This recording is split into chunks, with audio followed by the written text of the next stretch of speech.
विवेक एक बार फिर से आप सभी साथियों का आपके अपने परिवार एग्जामपुर में हार्दिक स्वागत करता हूं। हमें एग्जामपुर कलम से क्रांति।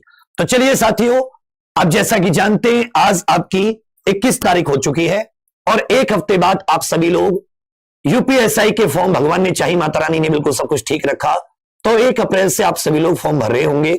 1 अप्रैल 2021 आपकी फॉर्म भरने की तिथि है, 30 अप्रैल लास्ट डेट है। तो फिर से एक बार मैं कुछ डॉक्यूमेंट की बातें क्लियर कर देना चाहता हूं, क्योंकि कुछ लोग आप पे से ध्यान दे रहे हो, कुछ लोग नहीं दे रहे। सबसे पहले सुन लीजिए, जो लोग एज में छूट लेना चाहते हैं, जो लोग एज में छूट लेना चाहते हैं, एज में छूट, जैसे किसी की एज निकल गई है तो एज में छूट लेना चाहते हैं, तो उसके लिए कुछ कंडीशन। सबसे पहली बात, उत्तर प्रदेश के मूल निवासी, मतलब आपका जो डोमिसाइल होना चाहिए वो कहां का होना चाहिए? उत्तर प्रदेश का। और अगर आप उत्तर प्रदेश के मूल निवासी हैं तो आपके पास मूल निवास होना चाहिए, जिसे हम लोग डोमिसाइल बोलते हैं। तो डोमिसाइल जो आपका ये होना चाहिए बच्चा मेरे, वो 1 अप्रैल 2020 के बाद का, 1 अप्रैल या उसके बाद का, और 30 अप्रैल 2021 से पहले का। 30 अप्रैल 2021 जिस दिन आपका फॉर्म लास्ट है, 2021 से पहले का। पहली बात ये आप समझ लीजिएगा, ये मूल निवास, उत्तर प्रदेश के मूल निवास, पहली बात। दूसरी बात जो है, एज में छूट या तो एससी को लोगों को मिलेगी या एसटी या ओबीसी वालों को, तीनों को 5-5 साल की छूट है, 5 साल की छूट मिलती है। अब आपके पास जाति प्रमाण पत्र भी होना चाहिए, जाति प्रमाण पत्र भी होना चाहिए। तो जाति प्रमाण पत्र भी सेम डेट का नया, हालांकि एससी एसटी के लिए तो पुराना भी चल जाएगा, लेकिन ओबीसी के लिए तो 100% आपको 1 अप्रैल 2020 के बाद का और 30 अप्रैल 2021 से पहले का जाति चाहिए। जो लोग भी एज में छूट चाहते हैं उन्हें उत्तर प्रदेश के मूल निवासी होने का सर्टिफिकेट दिखाना होगा, डोमिसाइल, और अपना कास्ट सर्टिफिकेट दिखाना पड़ेगा। ठीक है, ये सिर्फ जो लोग छूट लेना चाहते हैं, पहली बात होगी। हालांकि दूसरी बात आ जाती है कि अगर आप विशेष जातियों से, विशेष कैटेगरी से फॉर्म भर रहे हैं, एससी एसटी ओबीसी, तब भी आपको ये दोनों के दोनों दिखाने पड़ेंगे, बेशक आप छूट लेना नहीं चाहते।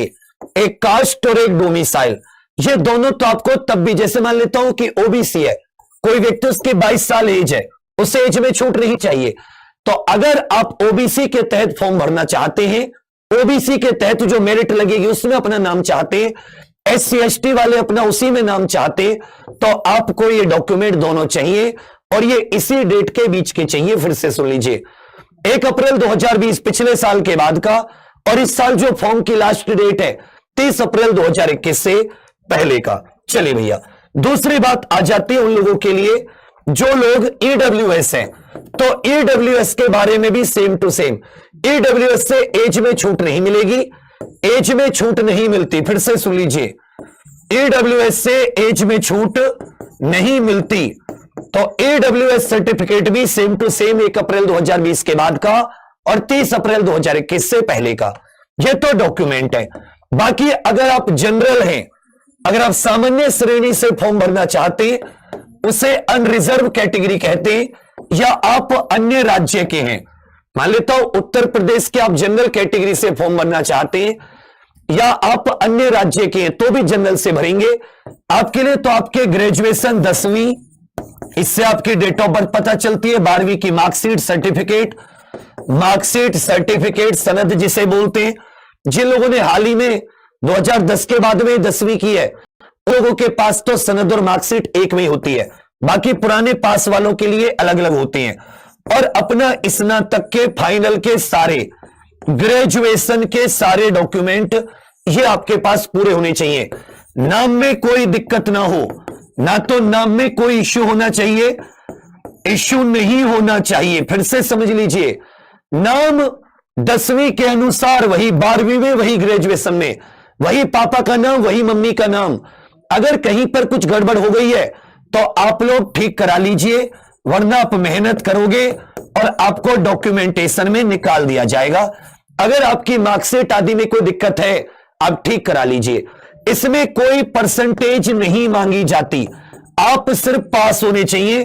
बेशक आप 3rd डिवीजन से पास हो, कोई फर्क नहीं पड़ता। 3rd डिवीजन से पास हो, कोई फर्क नहीं पड़ता। इसमें परसेंटेज की कोई दिक्कत नहीं है, सिर्फ पास होना चाहिए। तो इसलिए जो भी डॉक्यूमेंटेशन में अभी भी आपने ढील दे रखी है, तो आप लोग ढील मत कीजिए, इसको बदल दीजिए। अब आ जाती है आपकी क्लासेस की बात। लगातार क्लासेस पिछले 2 साल से अक्टूबर 2019 से लगातार चल रही हैं।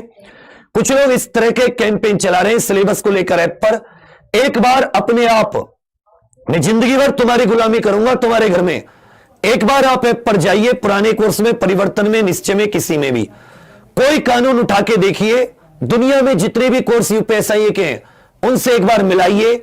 उन्होंने एक कानून को 5 धाराओं में कंप्लीट किया, मैंने एक कानून को 50-50 क्लास दी। एक एक चीज जितने भी सिलेबस में आपके लिखे हुए हैं, महिला, बच्चों, इनसे संबंधित सारे कानून पूरे कराए। 3 से 4 कानून नए वालों में नहीं हुए, उन्हें मैं करा रहा हूं, और यूपीएसआई उड़ान में तो चल ही रहा है। ठीक है भाई, उसमें कोई दिक्कत नहीं है। बाकी 150, 200 क्लास में रीजनिंग, 250, 200 क्लास में मैथ, खूब जितना हो सकता था दिल खोल के कराने की कोशिश की है, कोई कमी नहीं रखी। 150, 200 क्लास में पॉलिटी, कोई कमी नहीं रखी किसी क्लास से। और पॉलिटी भी जो कॉन्स्टिट्यूशनल लॉ, जो मूल विधि आती है पेपर में, पेपर उठा लो, जितने भी कोर्स चल रहे हैं प्रीवियस ईयर, अगर तुम 80% छोड़ो, 60% भी प्रीवियस ईयर बना जाओ, मैं पढ़ाना छोड़ दूंगा। तुम एग्जाम्पल का उठा लो, 100% ना बनाओ तो आप नाम बदल देना, घूम के क्वेश्चन आ जाए किसी भी तरह से। बस इस बात का गर्व है कि हां कंटेंट दिया है, मेहनत की है। अब तुम्हें वो लगता है पूरा नहीं है, तो यहां तुम्हारे बहुत बड़ी एक मिस्टेक है, बहुत बड़ी मिस्टेक।